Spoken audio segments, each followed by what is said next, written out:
இந்த குற்றப்பத்திரிகை கொடுத்துருக்காங்க. இங்க வர சொல்லியிருக்காங்க. என்ன சொன்னாங்க? ரைட் 104 கேஸ் போட்டாங்க. 2 வருஷமா கேஸ் நடத்தி இன்னைக்கு தான் ஃபர்ஸ்ட் சொல்லியிருக்காங்க. ஸோ இந்த கேஸ் வேகமா நடக்குது.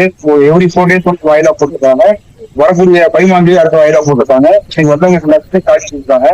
காட்சி பாத்தீங்கன்னா கிட்டத்தட்ட பிரிண்டடா மட்டுமே வந்து 16,000 பக்கமும், அதே மாதிரி டிஜிட்டல்ல வந்து பார்த்தீங்கன்னா ஒரு 89,000 பக்கம் எழுதிக்கிறாங்க.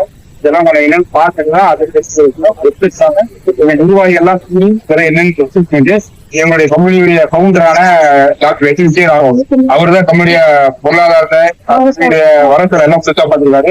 எல்லாம் முக்கியம் அவரே இருக்காரு. இதை பத்தி அவர் டிஸ்கஸ் பண்ணிட்டு பரவாயில்ல என்ன பண்ணலாம் விஷயத்த நம்ம வந்து டிஸ்கஸ் பண்ணி அன்றைக்கு அந்த குற்றப்பத்திரிகை பத்திரிகை பேப்பரா எல்லாம் வந்துருக்குன்னா இந்த பேப்பரா 16,000 பக்கம் சொல்லியிருக்காங்க சார். இப்பதான் வாங்கிருக்கிறோம். இதுக்கப்புறம் ஒன்னு பாத்துட்டு அதுக்கு முடிவு பண்ணும். பென்ட்ரைவ்ல என்னென்ன தெரியல சார். ஆக்சுவலா வந்து பேங்க்ல பற்றி சொல்லியிருக்காங்க. வாங்கிருக்கோம். அதுல கிட்டத்தட்ட 89,000 பேர் இன்னும் சொல்லியிருக்காங்க. எங்களோட வர சொல்லியிருக்காங்க. நம்ம போட்டு பார்த்தாலும் என்னன்னு தெரியும். என்ன சொல்ல விரும்புறேன்னா, நம்ம கம்பெனியில கிட்டத்தட்ட வந்து பல லட்சம் பேர் இருக்காங்க. இன்னைக்கு மக்கள் எல்லாமே கம்பெனி திரும்ப வரணுங்கிற ஆர்வத்தோடையும் ஒரு எதிர்பார்ப்போடையும் காத்துட்டு இருக்காங்க. நாங்களும் அதுக்கான முயற்சியை இறங்கியிருக்கோம். சோ இன்னைக்கு நீதிமன்றத்துல இன்னைக்கு எங்க வந்து மொத்தமா என்ன பண்ணி சொல்லிட்டு ஒரு காட்சி கொடுத்துருக்காங்க. இதை அலசி பார்த்துட்டு நீங்க சட்டப்படி எல்லா முயற்சி எடுத்து கம்பெனியை திரும்ப கொண்டு வரக்கான மக்களோட எதிர்பார்ப்பை நிறைவேற்றுறது தான் எல்லா முயற்சி எடுத்துட்டு இருக்கோம். நிச்சயமா அது வெற்றி நம்பிக்கை இருக்குது. அந்த நம்பிக்கையோட தான் இருக்கிறோம். சோ நீதிமன்றம் என்ன சொல்றதோ அதுபடி அடுத்த நடவடிக்கை இருக்கும். சோ மக்களும் நம்பிக்கையோட இருக்காங்க. நாங்கள் நம்பிக்கையோட இருக்கோம். நன்றி.